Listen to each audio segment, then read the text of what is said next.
Hello world, welcome back to Razor RC. It is time to do the full review of the HB Racing D418. So I picked up this buggy about a month ago and have been driving it, testing it, tuning it, and I've had a lot of fun with this buggy, and it's time to do the full review. So quick introduction, this is the HB Racing 1/10 scale electric four-wheel drive race buggy. It's called the D418, which means it's four-wheel drive, and model year 2018, which is the latest. It is the successor to the D413, which came out about 6 years ago in 2013, and not hugely different from the D413. That was a very successful buggy, actually reasonably popular for a fairly small brand. It was under the Hot Bodies Racing brand name, and they've since switched to HB Racing. And yeah, there's some mild updates. They went to an aluminum chassis, changed the shock tower configuration a little bit, changed the shock package a little bit, different size shocks, that kind of thing. So minor changes overall, made it a little bit easier to work on, and so they came out with this last year. So yeah, let's kind of get into the buggy. First thing we want to do is remove the body and the wheels. There we go. So quick note about the wheels and the body. The body is made by J Concepts, kind of this cool looking, I think the F2 body, and looks really good, easy to cut out and paint all that. I changed up my paint scheme a little bit. If you haven't figured it out by now, my traditional race colors are red and black with white flames. Kind of mixed it up and went with this white with gunmetal instead of black with the red flames. Got the orange stripe to indicate that it is an HB Racing. This is this is a color scheme I kind of got inspired by the KTM RC8, I think it's called, the super bike. One of my favorite and coolest bikes of all time, so I kind of went with that paint scheme. I think it came out pretty good. Wheels wise, this uses TLR or low C style four-wheel drive wheels, so if you have any TLR 22.4 2.0 wheels, they will fit right on. And then in terms of my particular kit, the electronics I'm running is a Tiken Gen 3 8.5 turn motor. I'm running a Hobbywing Quick Run 10, what is this called? I always forget what it's called, the 1080 or something, ESC. And then a RX4 62 receiver. And then in terms of option parts that I'm running, not a whole lot, but I am running yellow springs up front, made by Team Associated. I'm running the 45 rated rear springs by HB Racing. I'm also running these little TLR 22.4 roller pins instead of the stock pins that just kind of fall out. They don't really stay put, and so the hexes tend to fall off. And in the rear, I'm running Exotech rear aluminum hexes. Those also are set so they do not fall off. So I recommend getting something. You can also get the Exotech front ends, or you can just use the roller pin like I do, and so that way they won't fall off. I'm also running Avid carbon fiber inserts on the arms, just to add a lot more stiffness to the buggy. The stock plastic inserts just don't have enough stiffness in my opinion, so these are pretty nice. HB Racing also makes their own version, but the Avids are about $28, while the HB Racing parts are like $50. So quite a bit of cost savings there if you go with that. And so yeah, that's pretty much all I did modifications wise. I mean, this kit even comes with an aluminum servo horn, so I didn't have to buy that. Oh yeah, and then servo wise, I'm running a Savox 1258 TG servo. And so the way the review works is pretty much the same as all my other reviews. I'm going to rate this buggy in a bunch of different categories from 1 to 5 stars and give you a rating. 3 stars would mean it's an average rating among other vehicles in its class. 5 stars would mean it's pretty much perfect, and 1 star would mean it's really, really bad. So yeah, let's get into the review, and the first thing is the build. So the build overall went pretty well. Really high quality parts. All the parts come in bags, so you don't need to use your flush cutters to cut parts off parts trees. The fitment is really, really good. I didn't have to ream anything. Just really high quality parts overall. Probably one of the highest quality kits I've ever built.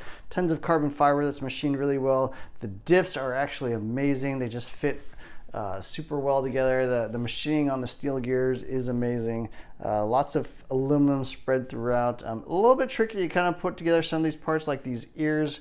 I'll explain a little bit later, but these ears and how the arms are mounted, you kind of have to tighten in a certain order to make sure that they don't bind. So overall, the build's pretty nice. Things I didn't like, first off, the shocks. The shocks are not particularly good on this kit, probably the weakest point. They use these bladders in the shocks caps rather than like emulsion style. So everyone cuts them open to make it emulsion style, but then they just don't seal very well. The O-rings on the bottom just don't seal very well. I actually have a shock rebuild tutorial I'll kind of put up here so that you can check that out to how you can get these to not leak. So really the biggest disappointment with the build are the shocks. Other things I didn't like, there's no greases, no Loctite, no you know, any extra like even shock fluid. So it really only comes with diff fluid. It doesn't even tell you what shock fluid to use, so you'll have to kind of look up some setup sheets. You kind of have to know where to Loctite. Really, any aluminum pieces, you'll definitely want to Loctite so that they don't loosen. I mean, this aluminum chassis has tons of aluminum parts, and you want to make sure you Loctite all those things, otherwise they will loosen and kind of ruin your day.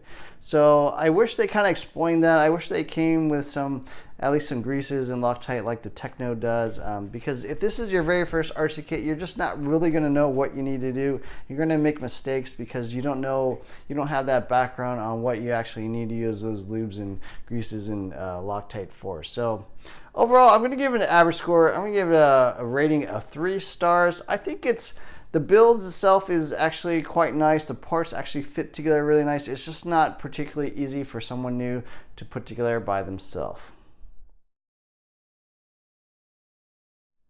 So next up is the design, and the HB Racing D418 is definitely unique within the four-wheel drive class. There's really no other RC car like this.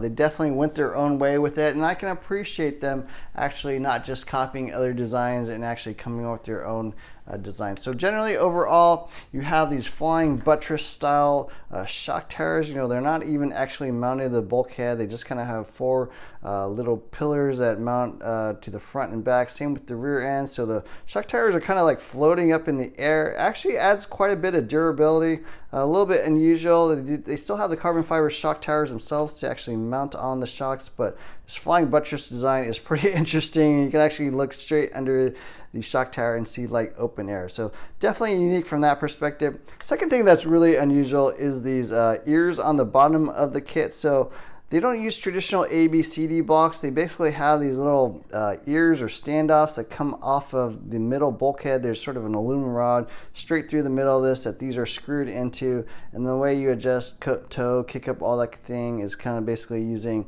little washers to spread these things out or narrow it or raise it or whatever. And there are different aluminum little ears for different angles, for kick ups and stuff like that. Same thing in the rear. Again, you have these little aluminum pieces. They are quite expensive. I think they're something like $20 to $40 or something if you ever lose them. So they actually, give you an entire set of these things. Probably adds quite a bit to the cost, but it is definitely unique within the four-wheel drive buggy. You will not find another buggy like this. So pretty cool design overall. In terms of the chassis, you got aluminum chassis plate with plastic side mounted pieces, and then a lot of the weight is up front. Battery, motors, sort of middle to front, including the servo, and then sort of your lightweight pieces in the back, receiver, ESC, that kind of thing. So kind of in between the Techno EB410 and something like a Team Associate B74 in terms of weight distribution. A little more forward mounted weight as opposed to some of the newer RC kits, but not quite as extreme as the Techno EB410. It comes with a center differential, front and rear differentials, of course, dog bones. You can move these things around a little bit. A lot of carbon fiber, as you can see, carbon fiber battery straps, servo mount, and diff plate up front. These inserts on the arms I actually add myself, so those are made by Avid RC. You can also buy the HB Racing ones, but those are quite a bit more expensive. Front and rear sway bars, a nice little wing, also made by J Concepts, I believe. And so yeah, overall design is actually pretty cool. Just tons of durability. This front bulkhead just sticks out. You can smash into this thing all day and nothing will break. Just kind of amazing overall. CVAs throughout, of course. Yeah, just a pretty cool design. Things I did not like, the aluminum hexes. These things just use pins, and so these things tend to fall off all the time. I'm running the Exotech and the TLR roller pin up front so they don't fall off. But yeah, overall, pretty interesting design. Other things I don't like, the shocks.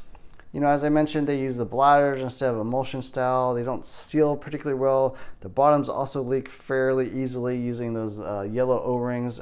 They're supposed to be a little bit better than the old rings, but I found them to still leak overall. Yeah, so in general, I think it's kind of a slightly weird design. I mean, the ABCD blocks don't exist, just kind of has these ears. But yeah, pretty cool overall. Other things I don't like, no adjustable diff heights or axle heights.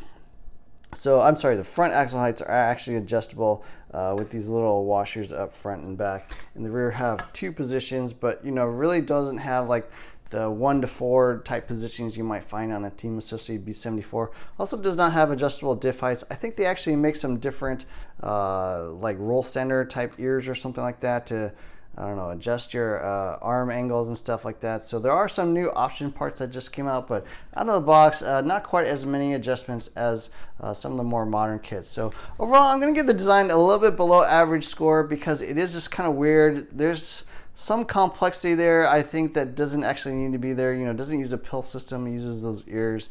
So overall, I'm going to give it a 2. I think it was pretty good when it sort of came out with the D413, was pretty advanced for its age, but now 5-6 years on, they didn't really keep up with all the other adjustments that you can find nowadays, so I'm going to give it a rating of 2. Moving on to the performance, and this buggy is actually pretty fun to drive. Actually drives really well. I just put on the David Ronefalk medium grip indoor track setup. Works really well. I changed out the springs a little bit. I'm running Team Associated yellow up front and the 45 in the rear. I think David Ronefalk uses like X-ray 3-dot and 2-dot springs, but overall, yeah, pretty much the David Ronefalk setup works really well. Tons of steering. This kit, I think, out of the box is geared a little more towards like a loose traction, you know, old school style dirt track. A lot of flex in the kit overall. The arms have the plastic inserts, have a lot of flex. Chassis has tons of flex. You know, it's tunable, so you can add additional screws and nuts. And I actually did that to kind of stiffen the center spine. Rear arms, once again, with those plastic inserts, are fairly flexible. The ride height is kind of geared a little more towards the 21 to 22 millimeter ride height. I'm running 20 millimeter ride height, but you know, without adjustable diff height, you know, you can't really get much lower than that. So overall, I kind of feel like the performance is a little more geared towards looser traction surfaces. So you overall want to add stiffness, reduce a lot of the flex, use stiffer springs. I mean, the stock springs are way too soft. You definitely will need to upgrade that. Run fairly thick shock oils. I'm running 60 weight up front and 42.5 weight Team Associated oils in the rear. So performance though, once you get dialed, once you have the setup right, it actually drives really nice. Tons of steering, tons of traction. Nosedives a little bit, you know, pretty much the same as all 4-wheel drive buggies, but overall amazing performance. I think it's actually probably an underrated RC car 4-wheel drive buggy. You know, not a lot of people run this kit, but it's actually really good. So I'm going to give the performance rating of 4 stars. I think it just drives really nicely. The next category is the durability of this buggy, and if you're familiar with the HB Racing D413, it was ridiculously tough. I mean, almost impossible to break. I think for its time, it really went the next level in terms of durability. Up to that point, things like the Team Associated B44, the TLR 22.4 were not particularly durable. They definitely each had their weaknesses. Things would break, and the HB Racing kind of brought it to the next level and kind of redefined what durability was. And the D418, I think, just pretty much follows the same. I have not broken a single thing on this. I smashed into walls, I cartwheeled down the front straight, ran into like the lane dividers, pretty much crashed this in every conceivable fashion and have not broken a single thing on this. Now, I've heard some people actually break some of the shock towers, like there are a ton of holes, you know, up in the front, especially the rear, you know, sort of Swiss cheese cut with all those little mounting holes for the shocks, but I haven't broken a single thing on this. It seems absurdly, ridiculously tough. I mean, the ABCD blocks are not going to break because there are no ABCD blocks. Everything is just metal, steel screws, aluminum ears. There's just no way pretty much to break anything. The shock tires are mounted on like 4 different positions. Everything is just super beefy and tough on this RC car overall. I think this is really the category where HB Racing shines. I mean, if I wanted to give a buggy to my 12-year-old son, this is the buggy I would give him to drive, because in my opinion, this is probably the toughest 4-wheel drive buggy on the market today. So I'm going to give durability full marks, 5 stars. This is one tough buggy.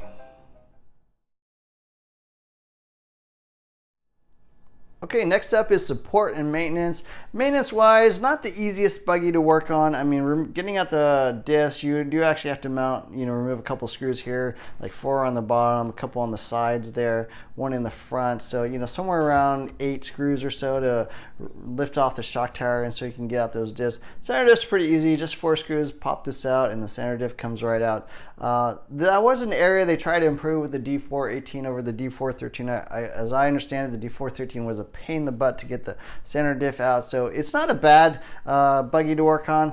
On the maintenance side, on the support side, HB Racing is a little bit of a smaller brand, but now that they've been sold to Night Art SA, I do find that the parts availability is a little bit better than it used to be. So stuff will be back ordered, but I didn't really have any problems finding parts that I needed either through eBay or AMain or whatever. For the most part, I could pretty much find the parts I needed. So I think the support is decent. There are setup sheets out there, not a ton, but David Ronafalks has been working really, really well for me. So overall, I'm going to give the support and maintenance an average score, 3 stars.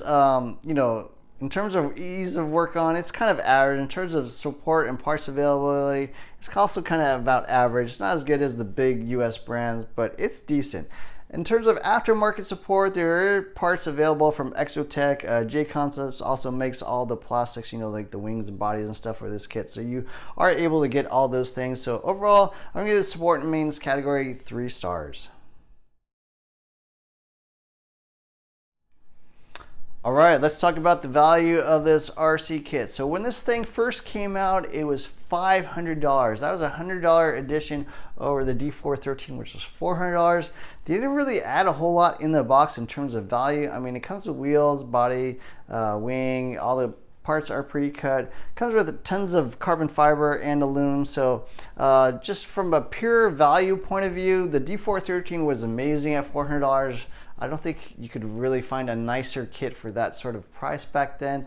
They raised the price up to $500 initially. It has dropped to $450, and you can actually find this for some really good bargains online. Absolute Hobbies, I believe, is a distributor for the HB Racing line, so they actually put together some amazing packages.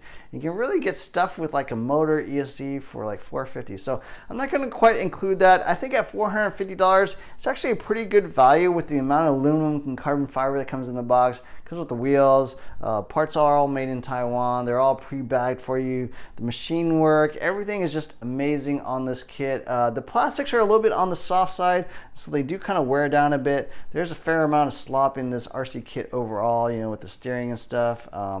So the plastics, they kind of lean more towards the durability side rather than the precision side, but all the metal and carbon fiber pieces are quite amazing. So at the $450 price, I think it's a 4-star rating. It's definitely above average with what you get in the box. X-Ray, Kyosho, Yokomo, Team Associated, they're all over $500 at this point, and really arguably do they actually come with better parts? I'm not sure about that. If you can get this for under $450, I mean, it's a slam dunk 5-star deal, and I actually paid something in the low 300s for this kit, which is part of why I bought it. So value is definitely above average, somewhere between 4 and 5 stars depending on how you paid, and really one of the strong points to picking up this kit.